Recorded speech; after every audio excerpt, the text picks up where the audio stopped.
Advocate Zainul আবদিন মেজবা সহ আইন বিষয়ক সম্পাদক, বাংলাদেশ জাতীয়তাবাদী দল বিএনপি। বিসমিল্লাহির রহমানির রহিম।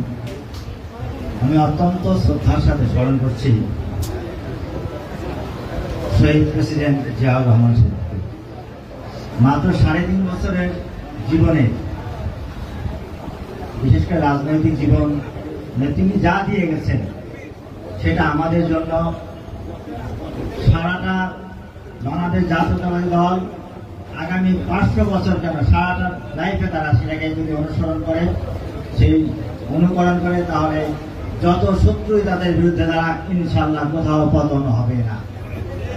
সম্মানিত সভাপতি, সম্মানিত প্রধান অতিথি জনাব অ্যাডভোকেট রুহুল কবির সাহেব, তারপরে আছেন আমাদের সাংগঠনিক সম্পাদক অধ্যক্ষ সেলিম ভুঁইয়া, আমাদের স্বাস্থ্য সম্পাদক রফিকুল ইসলাম, আমি যে কেন্দ্রীয় কমিটির নেতৃবৃন্দ, কুমিল্লা উত্তরের নেতৃবৃন্দ এবং আজকের মেঘনা এই যে জাতীয়তাবাদী দলের অকুণ্ঠভাই জিয়াউর রহমানের সৈনিক, তাদের সবাইকে আমি শ্রদ্ধা জানিয়ে আমার বক্তব্য শুরু করছি। ভাইরা আমার, আপনারা এই মেঘনায় একজন ব্যক্তিত্ব পেয়েছেন, সাংগঠনিক সম্পাদক জনাব অধ্যক্ষ সেলিম ভুঁইয়া। উনি শুধু অধ্যক্ষ সেলিম ভুঁইয়া না, উনি অ্যাডভোকেট সেলিম ভুঁইয়াও, এবং উনি ঢাকার কোর্টে চমৎকার তার সেই কৌশলী অবলম্বন করে সেখানে খুব ভালো প্র্যাকটিস করতেছেন। এখানে আমি আর একজনকে স্মরণ করবো, সেটা হচ্ছে জনাব মাহমুদুর রহমান সাহেব, এই মেঘনারী সন্তান। আমি একজন মানুষ যিনি মাথা নত করেন নাই, সেই মানুষকে আমি স্মরণ করছি অত্যন্ত শ্রদ্ধার সাথে। আপনাদের সৌভাগ্য যে এই যে সাংগঠনিক সম্পাদক একদিনে আসেন নাই, তিলে তিলে করে এসেছেন। কোনো কিছুই একদিনে পাওয়া যায় না, প্রচুর পরিশ্রম করে আমরা দেখেছি 111 থেকে তার সেই ত্যাগ তিতিক্ষা। আপনাদের সেই কারণে হয়তো আল্লাহ এত সুন্দর একজন ভালো এবং সাংগঠনিক সম্পাদক আপনাদেরকে দল দিয়েছে। আমি একটা কথা বলতে চাই, আমাদের প্রধান অতিথি সাহেব এবং এই সাংগঠনিক সাহেব দুজনই একটি মামলায় আসামি হন, সেটা হলো যাত্রাবাড়ি হত্যা মামলা। যাত্রাবাড়ি হত্যা মামলা, হত্যা করলো সরকার, আসামি করলো আমার ম্যাডামকে, আসামি করলো অ্যাডভোকেট রুহুল কবির সাহেবকে, অ্যাডভোকেট সেলিম ভুঁইয়া সাহেবকে কলেজ থেকে গ্রেফতার করে নিয়ে আসা হলো অ্যাডভোকেট সেলিম ভুঁইয়াকে। এরপরে 35 দিন রিমান্ড এক টানা, আর আমাদের প্রধান অতিথি জনাব রিজভী সাহেবকে 45 দিন। সেই দিনগুলো এত নির্মম এবং নির্মূল ছিল যে 164 করার জন্য দুজনেরই জবানবন্দি রেডি করেছে, যে আদালতে নিয়ে আসবে, ওনারা ম্যাডামের বিরুদ্ধে বক্তব্য দিবেন যে না, ম্যাডামের নির্দেশেই যাত্রাবাড়িতে বোমা হামলা হয়েছে। ভাইরা আমার, 45 দিন রিমান্ড আর 35 দিন রিমান্ড, এটা ভাবা যায়, শোনা যায়, কিন্তু চিন্তা করা যায় না সেই লোমহর্ষক দিনগুলো। আমাদের অ্যাডভোকেট সেলিম ভুঁইয়া সাহেব মাথা নত করেন নাই, শত নির্যাতনেও শত পিটানিতেও তিনি 164 দেন নাই। সেই হচ্ছেন তিনি আপনাদের সাংগঠনিক সম্পাদক। এর জন্য আমি বলতে চাই, আবার একই সাথে আমাদের অ্যাডভোকেট রুহুল কবির রিজভী, যিনি আজকের প্রধান অতিথি, যার সারাটা জীবন সংগ্রামের, সেই সংগ্রামী জীবন নিয়ে উনি 45 দিন চরম নির্যাতন, নিষ্পেষিত হয়ে সমস্ত শরীর অর্ধেক হয়ে গেছে, হাঁটতে পারেন না, দাঁড়াতে পারেন না, তারপরও বেগম খালেদা জিয়ার বিরুদ্ধে 164 দেন নাই। আপনারা কি সবাই ওনাদের জন্য একবার হাততালি দিবেন না? সংগ্রামী ভাইরা আমার, আজকে সেই জন্য বলি আপনারা অনেক সৌভাগ্যবান। ভুল ত্রুটি হয়তো অনেক জায়গা হতে পারে, সেটাকে সংশোধন করে আপনারা আপনাদের নেতাকে এগিয়ে নিয়ে যাবেন। আপনাদের একটা সত্য কথা, সবচেয়ে বাস্তবতার কথা বলি, বর্তমান যে অবৈধ প্রধানমন্ত্রী, তার বিরুদ্ধে তার কয়েকজন 164 করেছে, তার নিজের লোক। কিন্তু আপনারা অবাক হবেন, দেশনেত্রী বেগম খালেদা জিয়ার বিরুদ্ধে 111 থেকে এই পর্যন্ত একটি মামলাও তার কোন নেতা কর্মী 164 করে নাই। এমন ভালোবাসা আপনারা কোথাও পাবেন না। ভালোবাসলে দেখতে হবে, যারা বলে যে বেগম খালেদা জিয়ার অবস্থান আর ওই যে বর্তমান প্রধানমন্ত্রীর অবস্থান, বেগম খালেদা জিয়ার অবস্থানকে দেখতে হবে। কর্মীরা মরে যায়, গুলি খায়, রক্তাক্ত হয়, তবে একটা মিথ্যা বক্তব্য তারা দেয়নি।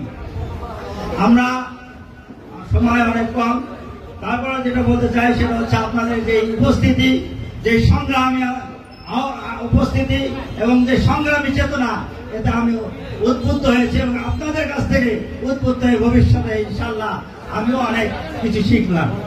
ভাইয়েরা আমার, শহীদ প্রেসিডেন্ট জিয়াউর রহমান সাহেব ছিলেন দুর্নীতি মুক্ত। আমি দু একটা কথা বলতেই হবে আমাকে, সেটা হচ্ছে উনি দুর্নীতি মুক্ত কথা না বলেন, বিএনপি হচ্ছে দুর্নীতি মুক্ত।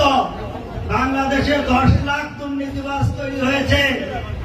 এই শেখ হাসিনা আমলে কোটি কোটি ডলারের মালিক। আর বিএনপি এমন একটা দল, সেখানে তাদের 19 দফায় দুর্নীতির বিরুদ্ধে কথা বলা আছে। আপনারা আপনাদের কমিটিতে আপনাদের ইসে কোন দুর্নীতিবাজকে অবস্থান দিবেন না। এবং যদি কেউ কোন কমিটির ক্ষেত্রে কোন আর্থিক লেনদেন করতে চায়, সাথে সাথে আপনারা সেলিম ভাই সাহেবকে জানাবেন। কারণ নীতি এবং আদর্শ বর্জিত হলে দল করা যায় না। আমরা শহীদ জিয়া যদি সৈনিক হয়ে থাকি, তাহলে শহীদ জিয়ার আদর্শে আদর্শিত হব। শহীদ জিয়া যখন সরকার গঠন করেন, বিভিন্ন সচিবালয় নারীরা তদবির করে, উনি সমস্ত নারীদের তদবির বন্ধ করে দিয়েছিলেন। সেই জন্য বলবো, চরিত্রহীন, মদ্যপান, মিথ্যাবাদী, অসতবাদী, দুর্নীতি পরায়ণ এদের থেকে আমাদের দলকে যদি কোনোভাবে আসতে চায় তাদের ব্যাপারে সাবধান থাকবেন, দলকে ভালোবাসবেন। ইনশাআল্লাহ দল ক্ষমতায় আসবে, সেলিম ভাই সাহেব মন্ত্রী হবেন এবং পাশে আছেন এবং সর্বোপরি সহযোগিতা করবেন। আল্লাহ হাফেজ। বাংলাদেশ জিন্দাবাদ। শহীদ প্রেসিডেন্ট জিয়াউর রহমানের আত্মাকে শান্তি বর্ষিত হোক এবং ওনাকে আল্লাহ তাআলা, একজন ওলি আল্লাহ ছিলেন, আল্লাহ তাআলা ওনাকে বেহেশতের সর্বোচ্চ মাকাম দান করেন। আমিন। ধন্যবাদ। এই পর্যায়ে আমি আপনাদের মাঝে পরিচয় করে দিচ্ছি মেঘনা উপজেলার সাবেক সাধারণ সম্পাদক বিএনপি এবং যুদ্ধকালীন কমান্ডার জনাব মেজবাউদ্দিন বাইজিদ সাহেবকে। এই পর্যায়ে পরিচয় করে দিচ্ছি স্বেচ্ছাসেবক দল কেন্দ্রীয় নির্বাহী কমিটির সহসভাপতি জনাব বকুল ভাইকে। স্বেচ্ছাসেবক দলের কেন্দ্রীয় সহসভাপতি বকুল ভাইকে ফুলের শুভেচ্ছা জানাবেন জনাব মোমেন মেম্বার সাধারণ সম্পাদক বড়কান্দা ইউনিয়ন বিএনপি। ধন্যবাদ। এই পর্যায়ে আমাদের মাঝে বক্তব্য নিয়ে আসবেন জনাব রফিকুল ইসলাম, স্বাস্থ্য বিষয়ক সম্পাদক বাংলাদেশ জাতীয়তাবাদী দল বিএনপি। বিসমিল্লাহির রহমানির রহিম। মেঘনা উপজেলা বিএনপি কর্তৃক আয়োজিত শহীদ রাষ্ট্রপতি জিয়াউর রহমানের 43তম শাহাদাত বার্ষিকী উপলক্ষে যে আলোচনা সভা ও দুস্থদের মাঝে খাবার বিতরণ কর্মসূচি, সম্মানিত প্রধান অতিথি, বিএনপির অত্যন্ত লড়াকু সৈনিক, মৃত্যুঞ্জয়ী ছাত্র নেতা, সাবেক ছাত্র দলের সভাপতি, বিএনপির সিনিয়র যুগ্ম মহাসচিব অ্যাডভোকেট রুহুল কবির রিজভী আহমেদ, অনুষ্ঠানে উপস্থিত প্রধান বক্তা, যার সম্পর্কে অলরেডি আমাদের বিশেষ অতিথি জয়নাল আবেদিন মেজবা তিনি বলে দিয়েছেন। আমি শুধু একটি কথাই বলতে চাই, তিনি একজন পরীক্ষিত, কারণ দল এবং সময়েই তাকে নির্বাচিত করেছেন সাংগঠনিক সম্পাদক হিসেবে। যখন 28শে অক্টোবরের আন্দোলন যখন তুঙ্গে চলছিল, সেই সময় কাকে দায়িত্ব দেওয়া যায়, সেই সময় তাকে বেছে নিয়েছিলেন সেই অধ্যক্ষ সেলিম ভূঁইয়া। আমাদের মাঝে উপস্থিত আছেন বিশেষ অতিথি, যিনি বাংলাদেশ জাতীয়তাবাদী দলের প্রতিটি কর্মী থেকে শুরু করে নেতা, যিনি আইনের বিষয়গুলো বিশেষভাবে দেখে থাকেন, সেই সহ আইন বিষয়ক সম্পাদক জনাব জয়নাল আবেদিন মেজবা সহ মঞ্চে উপবিষ্ট বিএনপির অঙ্গ সংগঠনের এবং বিভিন্ন স্তরের নেতৃবৃন্দ এবং মঞ্চের সামনে যারা বসে আছেন তারা এই মেঘনা উপজেলার ভাই ও বোনেরা, নেতৃবৃন্দরা, আসসালামু আলাইকুম। আমরা এমন একটি বিষয় নিয়ে এখানে এসেছি, যাকে নিয়ে আলোচনা করতে এসেছি, তাকে নিয়ে আসলে আলোচনা করার কোনো সুযোগ নেই, কারণ তিনি একটি সমুদ্র। এই সমুদ্রের মধ্যে যদি আমরা একটু বালুকণা দিই, সেটাই হবে এই আলোচনা। কারণ সমুদ্রের মধ্যে যখন আপনি কোনো কিছু দিবেন, সেটি তখন হারিয়ে যায়। সেই শহীদ রাষ্ট্রপতি জিয়াউর রহমান, যার কথা না বললেই না, যিনি বহুদলীয় গণতন্ত্রের প্রবর্তক, স্বাধীনতার ঘোষক, বীর উত্তম শহীদ রাষ্ট্রপতি জিয়াউর রহমান, দেশনেত্রী বেগম খালেদা জিয়া এবং আমাদের যে দলের ভারপ্রাপ্ত চেয়ারম্যান জনাব তারেক রহমানকে যদি আপনারা ভালোবাসেন, ভালোবাসতে থাকেন, তাহলে কিন্তু আগে শহীদ রাষ্ট্রপতি জিয়াউর রহমানের আদর্শকে আপনাদের বুকে ধারণ করতে হবে। কারণ শহীদ রাষ্ট্রপতি জিয়াউর রহমানের আদর্শকে যদি বুকে ধারণ করতে পারেন, তাহলেই আপনারা বিএনপি এবং বিএনপির অঙ্গ সংগঠনকে বুকে ধারণ করতে পারবেন। তাই শহীদ রাষ্ট্রপতি জিয়াউর রহমানের নাম অত্যন্ত শ্রদ্ধার সাথে স্মরণ করতে হবে। কিন্তু শহীদ রাষ্ট্রপতি জিয়াউর রহমানকে এই যে ভালোবাসেন, তার যে কীর্তি, সেটিকে থাকার জন্যই কিন্তু সরকারি দল বিভিন্নভাবে তার বিরুদ্ধে নানা প্ররোচনা করে থাকে। প্রতিটি সেক্টরে তিনি কিন্তু তার দক্ষতার স্বাক্ষর রেখে গিয়েছেন। অত্যন্ত ভিশনারি প্রেসিডেন্ট ছিলেন তিনি, অত্যন্ত দূরদৃষ্টি সম্পন্ন। তিনি যে কাজ করে গিয়েছেন, সেটির সুফল এখন মানুষ ভোগ করছেন। যেমন আপনারা যে টিকা দেন, সেই ইপিআইয়ের যে টিকা, সেটি কিন্তু 1979 সালে শহীদ রাষ্ট্রপতি জিয়াউর রহমান উদ্বোধন করেছিলেন। জীবন রক্ষাকারী যে ওরস স্যালাইনটি আপনারা খান, সেই ওরস স্যালাইনও কিন্তু আইসিডিডিআরবি যে প্রতিষ্ঠান আবিষ্কার করেছিল, গবেষণামূলক প্রতিষ্ঠান, সেটিও কিন্তু এই শহীদ রাষ্ট্রপতি জিয়াউর রহমানের অবদান ছিল এবং তিনি সেই আইসিডিডিআরবি প্রতিষ্ঠা করে গিয়েছিলেন। আপনারা স্বাস্থ্য খাতে কিংবা কৃষিতে কিংবা অর্থনৈতিক যে বিপ্লব এদেশে ঘটিয়েছিল বা পররাষ্ট্র নীতিতে তার যে বিচক্ষণতা, সবই কিন্তু শহীদ রাষ্ট্রপতি জিয়াউর রহমানের অবদান। ফারাক্কা ইস্যুতেও তিনি কিন্তু কঠোর ভূমিকা পালন করেছিলেন এবং সেটি কিন্তু আজও অনুসরণীয় এবং অনুকরণীয়। আপনারা দেখতে পাবেন যে বিভিন্ন জায়গায় তার যে অবদান, সেটি কিন্তু আমরা এখন বিভিন্ন সেলের মাধ্যমে, বাংলাদেশ জাতীয়তাবাদী দল বিভিন্ন সেল গঠন করে সেগুলোকে গবেষণামূলক কাজে পরিণত করেছে। তাই আপনারা তার আদর্শকে যদি বুকে ধারণ করতে পারেন, তাহলেই কিন্তু এদেশে পুনরায় গণতন্ত্রকে প্রতিষ্ঠা করা সম্ভব হবে। তিনি যে বহুদলীয় গণতন্ত্রের প্রবক্তা এবং তিনি যে বহুদলীয় গণতন্ত্র প্রবর্তন করেছিলেন, সেটি কিন্তু আজকে প্রায় ধ্বংস হতে যাচ্ছে। গণতন্ত্র এদেশ থেকে ধ্বংস হয়েছে। নির্বাচনকে তারা এই সরকারি দল নির্বাসনে পাঠিয়েছে।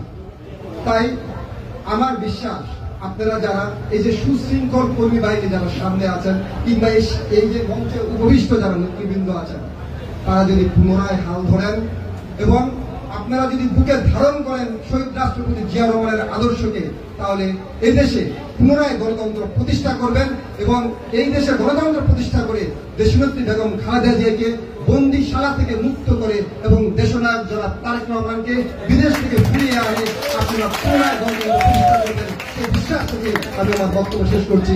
ধন্যবাদ সকলকে। ধন্যবাদ।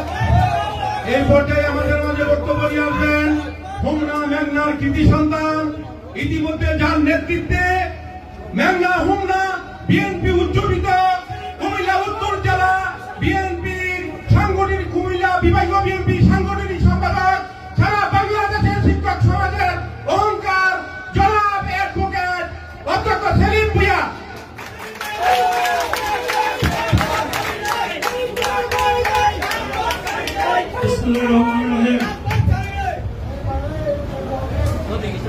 প্রেসিডেন্ট জিয়াউর রহমানের 43তম শাহাদাত বার্ষিকীতে মেঘনা উপজেলা আয়োজিত আজকে আলোচনা সভা ও মিলাদ মাহফিলে সভাপতি মেঘনা উপজেলা বিএনপির ভারপ্রাপ্ত আহ্বায়ক সাবেক চেয়ারম্যান জনাব আব্দুল ওয়াদুদ মুন্সি, এই অনুষ্ঠানে প্রধান অতিথি আমাদের সকলের প্রিয় ব্যক্তি, যার বক্তৃতা উজ্জীবিত হয় বাংলাদেশের বিএনপির তৃণমূল পর্যায়ের সমস্ত নেতা কর্মী, যার বক্তৃতা শোনার জন্য আপনারা অধীর আগ্রহে অপেক্ষায় থাকেন। এক সময়ের তুকুর ছাত্র নেতা, রাজপথ কাঁপানো বিএনপির অন্যতম সুপারস্টার, বিএনপির জাতীয় নির্বাহী কমিটির সিনিয়র যুগ্ম মহাসচিব,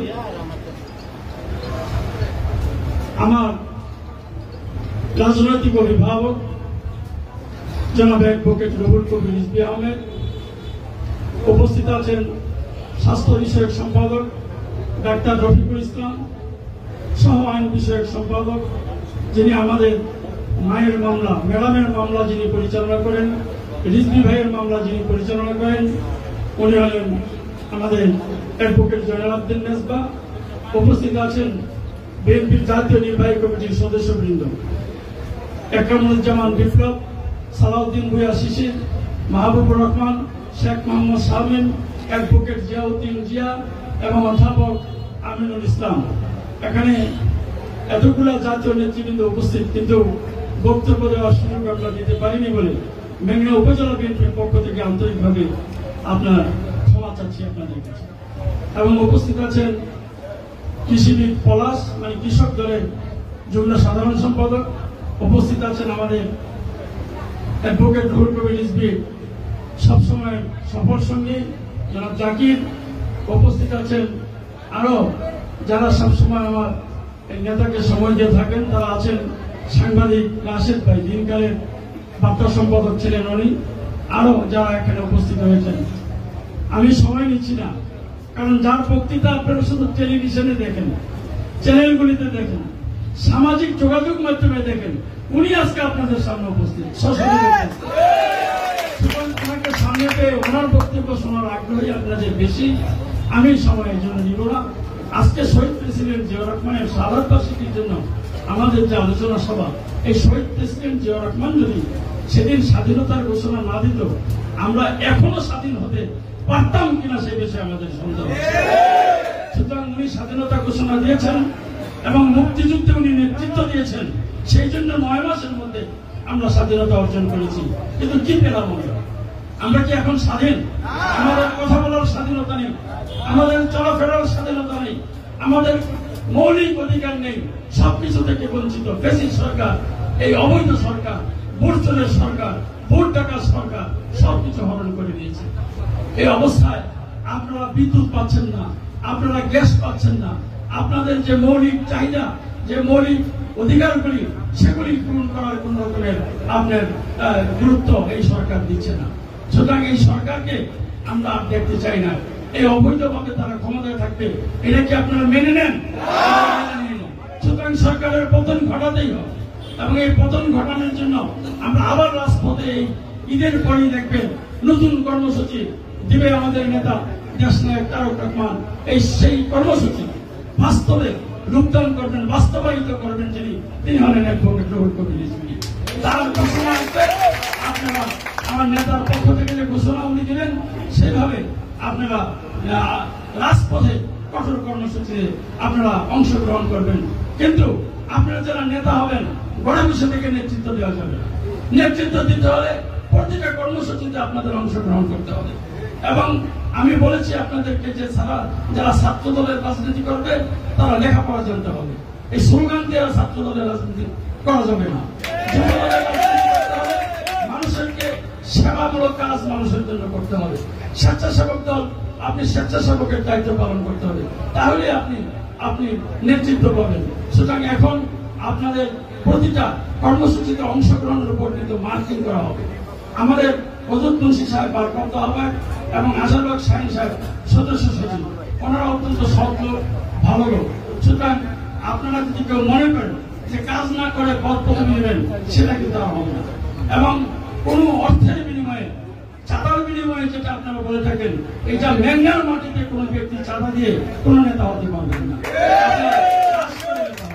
সুতরাং আমি যেটা আপনাদের বলবো যে এই যে সরকার, সেই সরকার দেখেন আপনাদের সাথে নাটক করতেছে, কি বেনজির। আর হলো আপনার আব্দুল আজিজ। এই বেনজির আব্দুল আজিজের মতো লোকের নাম আরো আসতেছে, কিছুদিনের মধ্যে দেখবেন আরো বেনজির আসতেছে, আরো আব্দুল আজিজ আসতেছে। সরকার আবার এদেরকে কিন্তু আপনার এই দেশ থেকে সহযোগিতা করতেছে এবং আপনারা শুনে অবাক হবেন 100 কোটি টাকা ব্যাংক থেকে উঠে নিয়ে গেছে এই বেনজির। আবার সে তার যে এখানে ফ্ল্যাটগুলি ছিল সেই ফ্ল্যাটগুলো বিক্রি করছে। সরকারের যদি সদিচ্ছাই থাকতো তার বিচার করবে, তাহলে সে চেষ্টা করে কিভাবে যায়। সুতরাং তাকে দেশ থেকে সরকারই তো সহযোগিতা করছে, তাকে ভিআইপি প্লেনে নিয়ে উঠে দেওয়া হয়েছে। সুতরাং আমরা আমাদের জনতার আদালতে এই ধরনের দুর্নীতিবাজদের বিচার আমরা করবো, এটা সরকারকে দেওয়া করা সম্ভব না। তাই আজকে আমাদের শহীদ প্রেসিডেন্ট জিয়াউর রহমানের এই সাধারণ বার্ষিকীর আলোচনা সভায় আমাদের অঙ্গীকার, আমরা কোনো দুর্নীতিবাজকে আমরা প্রশ্রয় দিব না এবং আমরা প্রতিটি দুর্নীতিবাজের বিচার ইনশাআল্লাহ এই 2024-এর মধ্যে দেখবেন এই দেশে সরকার পরিবর্তন হবে, নতুন প্রধানমন্ত্রী হবে আমাদের নেত্রী বেগম খালেদা জিয়া এবং রাষ্ট্র পরিচালনায় অংশগ্রহণ করবেন আমাদের নেতা দেশ নায়ক তারেক রহমান। গুরুত্বপূর্ণ মন্ত্রণালয়ের দায়িত্বে থাকবেন আমাদের আজকের নেতা অ্যাডভোকেট রুহুল কবির রিজভী আহমেদ। উনি তো দেখেই গেল, উনি তো মেঘনাসকে দেখেই গেল। সুতরাং মেঘনাতে ওইখানে বসে উনি বুঝবে মেঘনার সার্বিক অবস্থা, উনি চিন্তা ভাবনা করলে আপনাদের পাশে উনি থাকবে।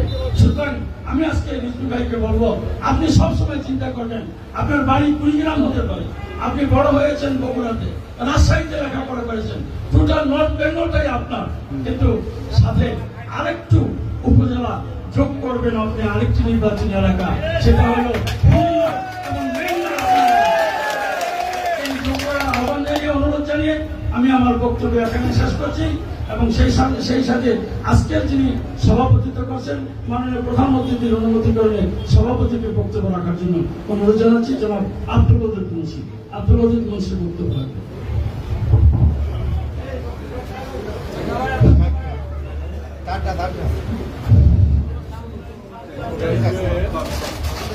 বিসমিল্লাহির রহমানির রহিম। বক্তৃতা দেওয়ার সুযোগ নাই, সময় কম, আমরা আবার হোমনা চলে যাব। আমি প্রথমে শুধু ধন্যবাদ শুভেচ্ছা জানাবো। আজকে আমরা গর্বিত না, আজকে আমরা অত্যন্ত গর্বিত, এমন মহান নেতা আমাদের মাঝে উপস্থিত হয়েছেন। সেটা কার জন্য?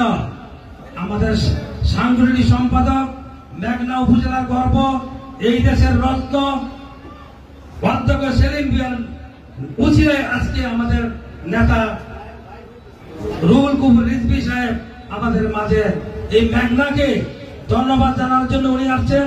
আমরা ওনাকে ধন্যবাদ জানাই মেঘনাবাসীর পক্ষ থেকে, বিএনপির পক্ষ থেকে, সকল দলের পক্ষ থেকে সবাইকে।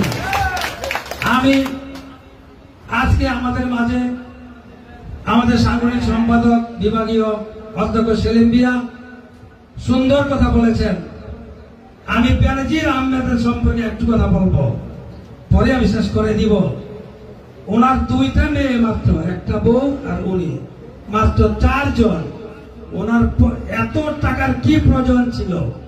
উনি 83টা দলিল করেছে, প্রথম বাদ করেছে, 33টা ব্যাংক অ্যাকাউন্ট জব্দ করেছে, কিছুদিন পরে আবার 119টা দলিল ওনার বাজেয়াপ্ত করেছে। এই সরকার বলছে বিচার করবে, ফাঁক দিয়া উনি বিদেশ চলে গেল। আজকে কি দিয়ে খাইলেন, আগামীকাল কি দিয়ে খাইবেন, এটার চিন্তা করলে আল্লাহ পাক বলেছেন কবিরা গুনাহ হবে, কবিরা গুনাহ হবে, কবিরা গুনাহ, এটা কোরআন বলেছে। আজকে বেনজির আহমেদ এত টাকার কি দরকার ছিল? একটা কথা খেয়াল করবেন, বাড়ি বানাইবেন, থাকতে পারবেন না, টাকা কামাইবেন, খাইতে পারবেন না, চলে যেতে হবে। এই যে মুসলমানদের ধর্ম, মুসলমানের অঙ্গীকার, আমি মেঘনাবাসীকে উজ্জীবিত করতে চাই। আমি দীর্ঘ 9 বছর চেয়ারম্যান ছিলাম, 1 কাপ চা মানুষের ঘর থেকে আমি খাই নাই, কোন নেতা কর্মীকে আমি ডিস্টার্ব করি নাই। সুতরাং আমার উপর একটা দায়িত্ব আছে। আমি মেঘনা আহ্বায়ক ভারপ্রাপ্ত, আমি অধ্যক্ষ সেলিম ভূঁইয়াকে ধন্যবাদ জানাতে চাই। আপনার নির্দেশনা, যেই নির্দেশনা দিবেন, আমি আমার সদস্য সচিব, আমরাও 8টা ইউনিয়নের সভাপতি, সেক্রেটারি জেলা নেতৃবৃন্দ অংশগ্রহণ, যেই নির্দেশনা আসবে সেই নির্দেশনা আমরা পালন করতে প্রস্তুত থাকবো ইনশাল্লাহ। সেই জন্য আপনাকে আমরা আবারও উদারত আহ্বান জানাই। সকল নেতৃবৃন্দ যারা কেন্দ্রীয় নেতৃবৃন্দ আছেন, আমরা বক্তৃতা দিতে পারি নাই, এবং মেঘনা উপজেলার 8টা ইউনিট থেকে সভাপতি, সেক্রেটারি, অন্যান্য দলের সভাপতি, সেক্রেটারি কারোই আমরা দিতে পারি নাই। তবে আমি আপনাদের কাছে একটা অনুরোধ করব, আমরা সেলিম ভূঁইয়ার কে চিনতে এখনো আমরা বুঝতে পারি নাই, কারণ সেলিম ভূঁইয়া এত বড় মাপের নেতা আমরা বুঝতে পারি না। তবে আমরা বুঝবো আস্তে আস্তে ইনশাল্লাহ। সবাই সেলিম ভূঁইয়ার হাতকে শক্ত করার জন্য, শক্তিশালী করার জন্য সবাই প্রস্তুত থাকবেন। আমরা ইনশাল্লাহ সেলিম ভূঁইয়ার হাতকে আমরা শক্ত করব। বেগম খালেদা জিয়া দীর্ঘদিন যাবৎ অসুস্থ, এবং ওনাকে মিথ্যা মামলা জড়াই দিয়েছেন, কোটি কোটি টাকা আত্মসাৎ করলো, অথচ 2-2.5 কোটি টাকা ব্যাংকে একটা প্রতিষ্ঠানে আছে, সেটা উঠাইবে না, কিন্তু তারা ওনার নামে মিথ্যা মামলা দিয়ে এই অবস্থা করে আসছেন। আমরা আপনাদের কাছে উদারত আহ্বান করব, বেগম দেশনেত্রী খালেদা জিয়াকে আমরা কারামুক্ত করব। কিভাবে করব? এখানে একত্রিত হয়েছি, এইভাবে আমরা সবাই সারা বাংলাদেশে একত্রিত রোডে ঘাড়ে মিছিল করে, তাইলে আমরা ওনাকে বার করতে পারবো। আমি আপনাদেরকে উদারত আহ্বান জানাই, ধন্যবাদ জানাই। আমাদের এই প্রোগ্রামকে সুসংগঠিত করার জন্য, সুন্দর করার জন্য, আপনাদের জন্য আমরা একটা তাবারুকের ব্যবস্থা করেছি। কেউ উঠবেন না, এখানে থাকবেন, আমরা থাকবো। আমরা প্রত্যেকের হাতে আমরা প্যাকেট পৌঁছাই দিব, একটা লোক যাবেন না। পর্যাপ্ত পরিমাণ আমাদের খাবার আছে, ইনশাল্লাহ কোনো শর্ট হবে না। সবাই ধৈর্য ধরে থাকবেন। যারা আপনারা এখানে আসছেন সবাইকে ধন্যবাদ, রিজভী সাহেবকে ধন্যবাদ, ঢাকার মেহমানদেরকে ধন্যবাদ। একটা কথাই বলতে চাই, শেষ কথা, আমাদের নেতা যখন মৃত্যু হয় আমি তখন 6-এ পড়ি। এই নেতাকে, ওনার নেতার কারণ যদি আমরা করি, ওনার বাঙ্গা সুট সেট পাওয়া গেছে, কিছুই পাওয়া ছিল না। ওনাকে যদি লালন করি, আমরা ওনার জীবন দশাকে যদি আমরা লালন করি, তাহলে ওনাকে আমাকে শিখতে হবে। টাকাকে আমরা বিশ্বাস করবো, টাকা আল্লাহ দিব। আমরা সৎ পথে চলবো, সৎ উপার্জন করবো, সৎ উপদেশ দিব। সবাইকে ধন্যবাদ। আসসালামু আলাইকুম।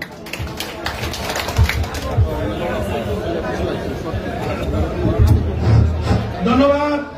এই পর্যায়ে আমাদের মাঝে বক্তব্য নিয়ে আসবেন বিএনপির স্তম্ভ, বিএনপি জুটির কান্ডারি দেশনেত্রী বেগম খালেদা জিয়া এবং তারেক রহমানের অত্যন্ত আস্থাভাজন বিএনপির সিনিয়র যুগ্ম আহ্বায়ক জনাব অ্যাডভোকেট, বিএনপির সিনিয়র যুগ্ম মহাসচিব জনাব অ্যাডভোকেট রুহুল কবির রিজভী ভাই।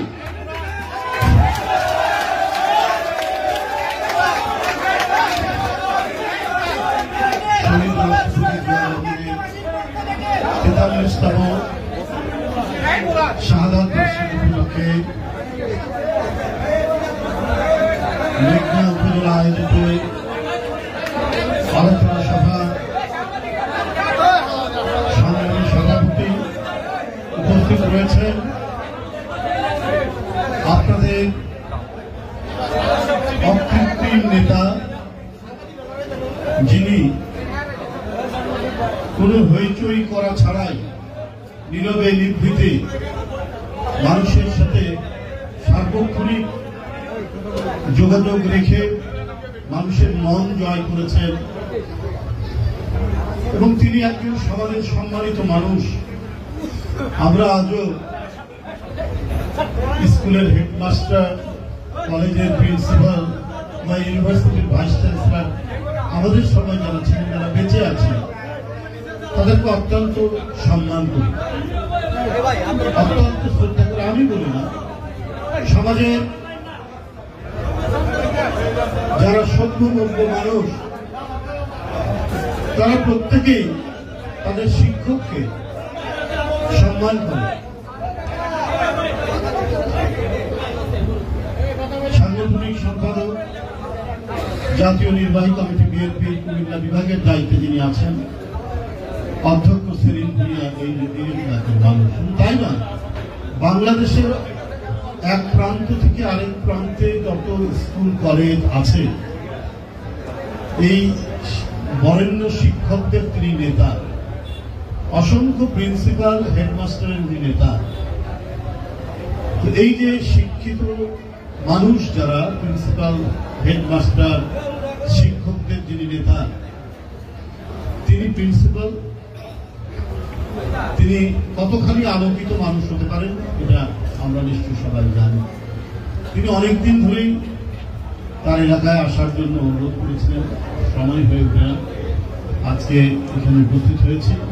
শুধু আমি না, আমার সাথে বলবো যে বিএনপি পরিবারের অনেক গুরুত্বপূর্ণ ব্যক্তি এখানে আজকে উপস্থিত হয়েছে। স্বাস্থ্য বিষয়ক সম্পাদক, অত্যন্ত নিবেদিত প্রাণ এবং দেশের একজন নামকরা নেত্রী বেগম খালেদা জিয়া সদস্য, আমি সবাইকে আন্তরিক ধন্যবাদ জানাই। আর আপনারা যারা এখানে উপস্থিত হয়েছেন, আমি সময় কম, তারপরে ব্যবসা গরম, আপনাদের অসুবিধা হবে, প্রত্যেকের নাম আমি প্রত্যেককে শুভেচ্ছা জানাচ্ছি। কষ্ট করে আপনারা আমাদের কথা শোনান।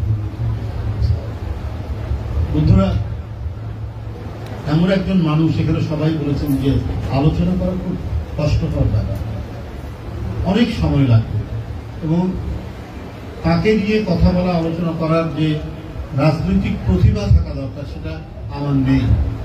দেশের বরেণ্য বুদ্ধিজীবী বা অন্য কেউ হয়তো বলতে পারে। আমরা সাদা চোখে যেটা দেখেছি, সেই দেখা এবং তার যে রাষ্ট্র পরিচালনা, রাজনীতি পরিচালনা, প্রত্যেকটা যখন তুলনা,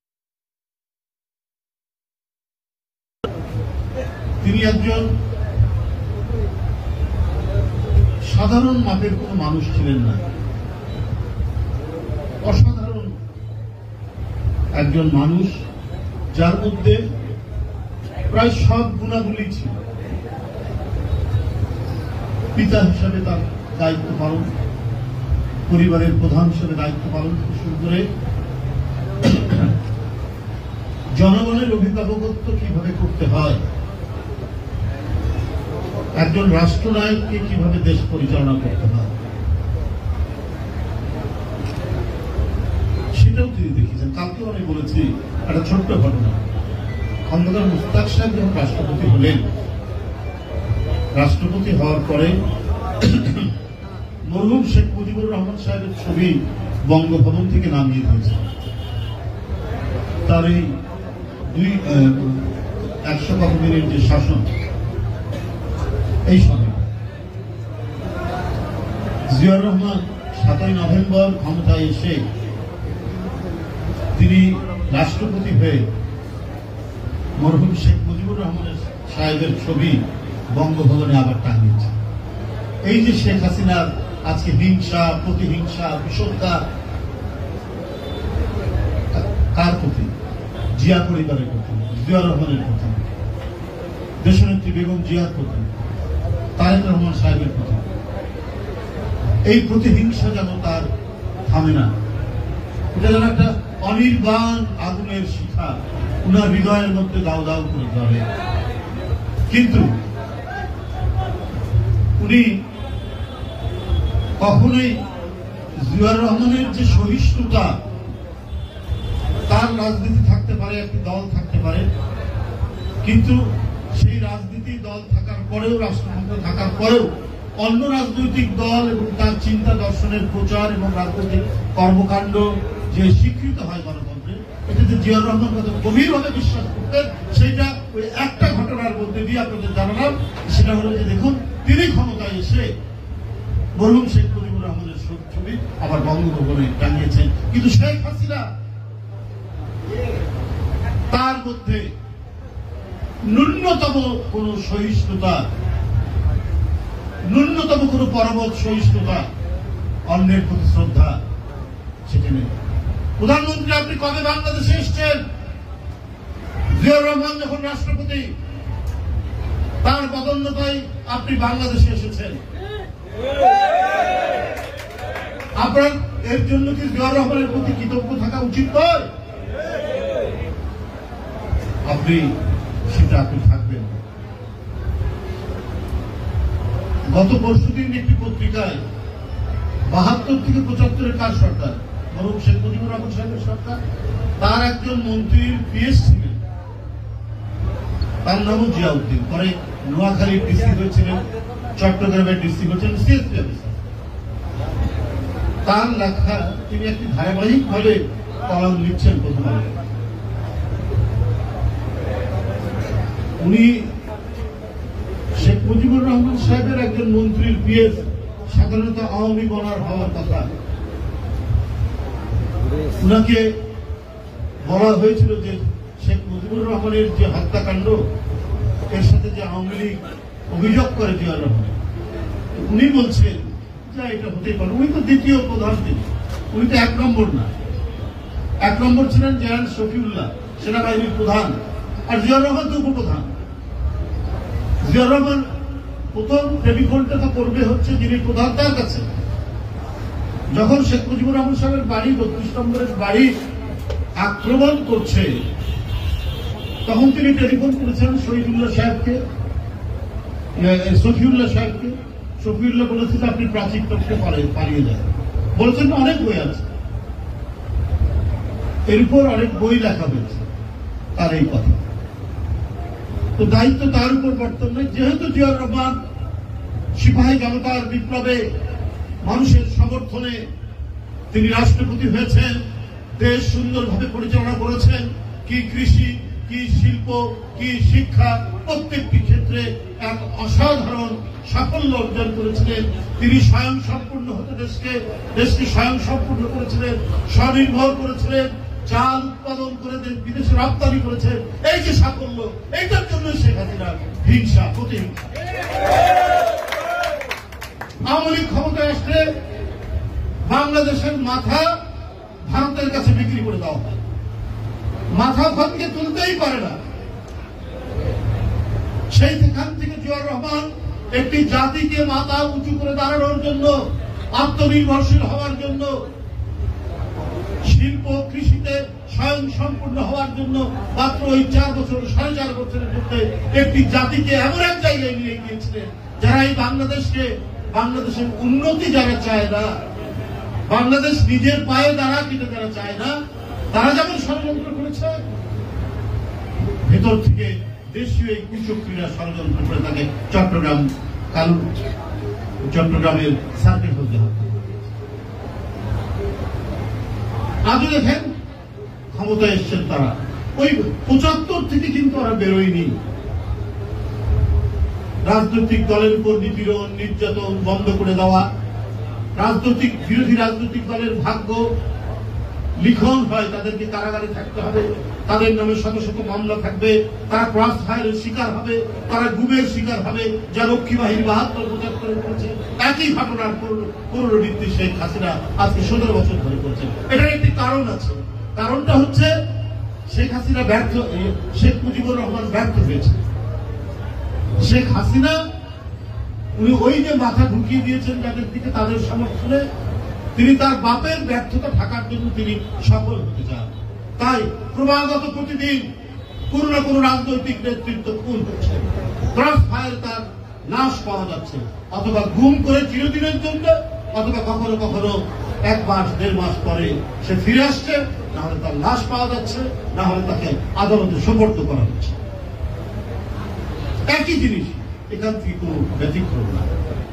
উনি প্রয়োজনে মনে করলে তার ক্ষমতায় থাকার জন্য এবং এখান থেকে বিএনপি বিরোধী দলকে নিশ্চিহ্ন করার জন্য উনি যদি কোন দেশের কাছে দস্তখত লিখে দিতে হয় তাই করছেন তিনি। মোংলা পোর্ট, আমাদের দ্বিতীয় বৃহত্তম মোংলা পোর্ট, আপনারা জানেন, যেখানে জাহাজে আমাদের বাণিজ্যিক লেনদেন হয়। চিটাগাং পোর্টের পরে মোংলা পোর্ট। বাংলাদেশের কোন যোগ্য লোক নেই মোংলা পোর্ট পরিচালনা করার জন্য, বাংলাদেশে কোন দক্ষ অফিসার নেই। তাহলে এতদিন কি করে ওই মোংলা পোর্ট পরিচালনা করা হয়েছে?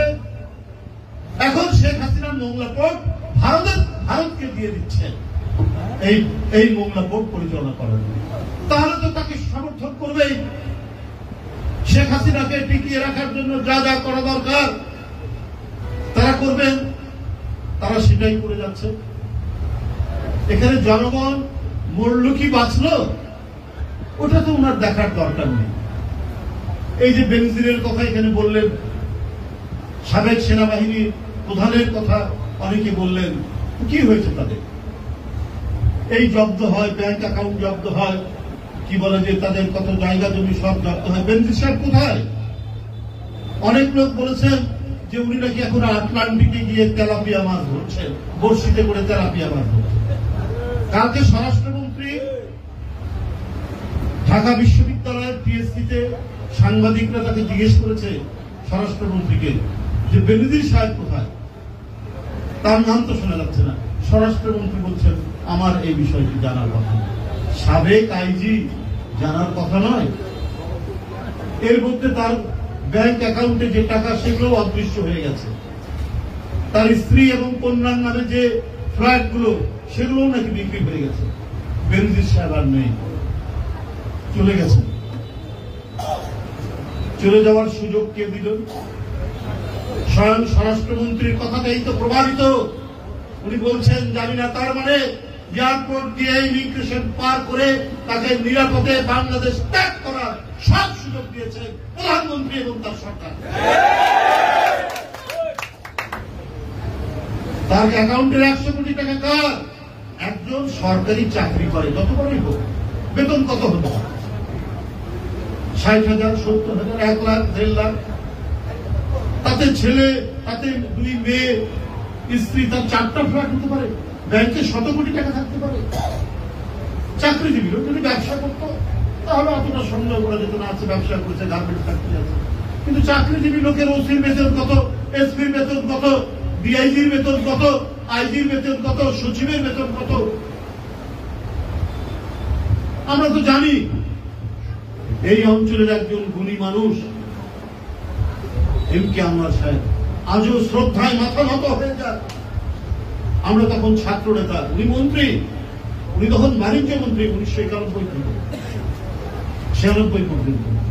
ওনার বাসায় গেছি, ড্রয়িং রুমে একটা এসি নেই। জিজ্ঞেস করলাম, স্যার আপনি ক্যাবিনেট সচিব ছিলেন, সমস্ত আমলাদের প্রধান দীর্ঘদিন, আপনি এখন মন্ত্রী। বাবা এই জায়গাটা শ্বশুরের, এর মধ্যে কোন রকম বাড়ি করে আছে।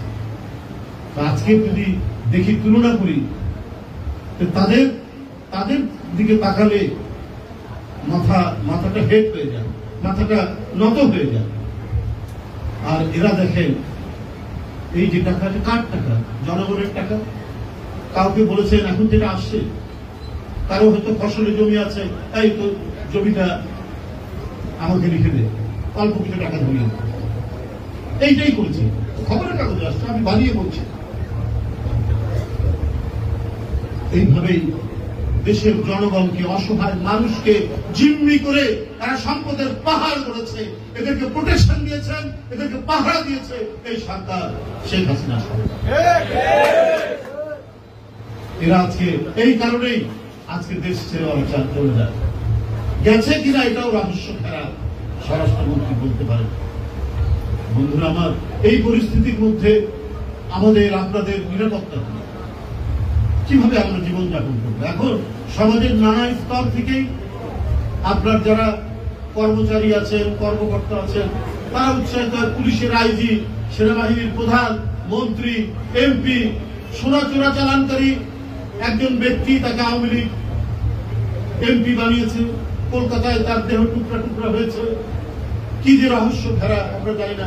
এমপির যার একটা সার্টিফিকেট আছে, সে আরেক দেশে গিয়ে তার কোনো নিরাপত্তা নেই, সেখানে তার দেহ টুকরা টুকরা হয়ে গেল, এটাও রহস্য ঘেরা।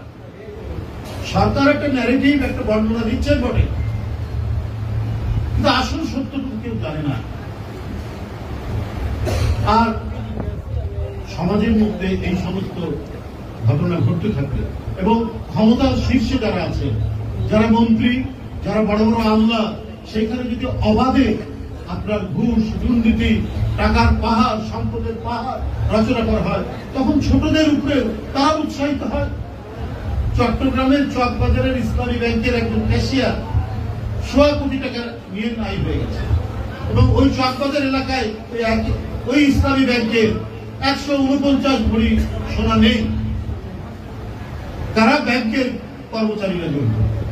ওরা বলছে আইজি তার সারা দেশের চুরি চামারি বন্ধ করার দায়িত্ব তার যদি এই মহাচুরির সাথে জড়িত থাকে তাহলে আমি ব্যাংকের ক্যাশিয়ার, ব্যাংকের একজন সেকেন্ড অফিসার, তো আমি করলে অসুবিধা কি? ওরা করেছে 100 কোটি, ওটা তো আমি শুনেছি, তার চাইতে কত আছে আল্লাহ জানে। তো আমি 100 কোটি টাকা করলাম আমার অবস্থান অনুযায়ী, এটা তো স্বাভাবিক ব্যাপার। এই হচ্ছে অবস্থা। আর যা নিয়ে আলোচনা করছি, দেশের রাষ্ট্রপতি শুধু নন, দেশের দুর্যোগময় মুহূর্তে যখন রাজনৈতিক নেতৃত্ব কোন সিদ্ধান্ত না দিয়ে দোদুল্যমান অবস্থায়, তখন গোটা জাতিকে যিনি আলোর দিশা দেখিয়ে মুক্তিযুদ্ধে যিনি ঝাঁপিয়ে পড়ার মন্ত্রণা জুগিয়েছিলেন, আমি মেজর জিয়া বলছি, বলে যিনি স্বাধীনতার ঘোষণা দিলেন, তার কি ব্যাংকে একটি টাকা নেই, মৃত্যু শোনা। আওয়ামী লীগও কোনদিন বলতে পারেনি যে জিয়াউর রহমান কোথায় তার টাকা। তখন তো পার্লামেন্টে বিরোধী দল, তারাও তো এটা বলতে পারে। তাহলে আমরা কোথা থেকে কোন জায়গায় এসেছি?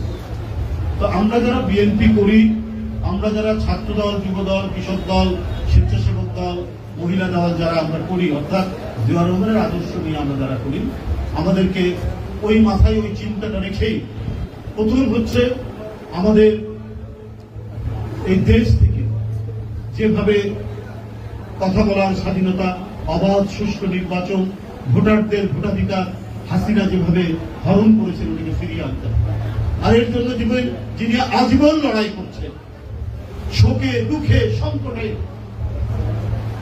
যিনি আজও আমাদের মনে প্রেরণা জুগিয়ে যাকে বন্দী করে রাখা হয়েছে, যার উন্নত চিকিৎসার পর্যন্ত সুযোগ দেওয়া হয়নি, সেই দেশনেত্রী বেগম খালেদা জিয়া এবং দেশনায়ক তারেক রহমান গোটা জাতিকে আজকে ঐক্যবদ্ধ করে যে গণতন্ত্রের সংগ্রামে উদ্বুদ্ধ করেছেন, ইনশাআল্লাহ এটা কখনোই ব্যর্থ হবে না। এটা অবশ্যই গণতন্ত্রের বিজয় হবেই এবং এই দেশে তারেক রহমান ফিরে এসে তিনি জনগণের নাগরিক স্বাধীনতা সহ যে জিনিসগুলো জনগণ হারিয়েছে সেই জিনিসগুলো ফিরিয়ে আনবেন এবং আল্লাহ তাআলা দেশনেত্রী বেগম খালেদা জিয়াকে সুস্থ করে তুলবেন। আজকের আপনাদের এই আলোচনা সভায় আমি বক্তব্য দীর্ঘায়িত না করে এদেশের এক ক্ষণজন্মা পুরুষ, দূরদর্শী রাষ্ট্রনায়ক, যিনি বাকশালের অন্ধকার গুহা থেকে বহুদলীয় গণতন্ত্রের আলো ছড়িয়েছিলেন, মহান স্বাধীনতা যুদ্ধের ঘোষক, স্বাধীনতার ঘোষক, সেক্টর কমান্ডার শহীদ রাষ্ট্রপতি জিয়াউর রহমানের আত্মার মাগফিরাত কামনা করে আমি আমার বক্তব্য শেষ করছি। খোদা হাফেজ।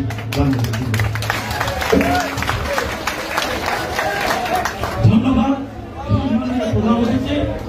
এ পর্যায়ে দোয়া শহীদ প্রেসিডেন্ট জিয়াউর রহমান এবং আমাদের নেত্রী বেগম খালেদা জিয়া, উনি অসুস্থ, ওনার জন্য আমরা দোয়া করব এবং দোয়া পরিচালনা করবেন কুমিল্লা উত্তর জেলা বিএনপির যুগ্ম আহ্বায়ক এবং আরাফাত রহমান কোকোর জন্য আমরা দোয়া করব এবং দোয়া পরিচালনা করবেন কুমিল্লা উত্তর জেলা বিএনপির যুগ্ম আহ্বায়ক বীর মুক্তিযোদ্ধা আলহাজ কমান্ডার আব্বাস উদ্দিন আহমেদ।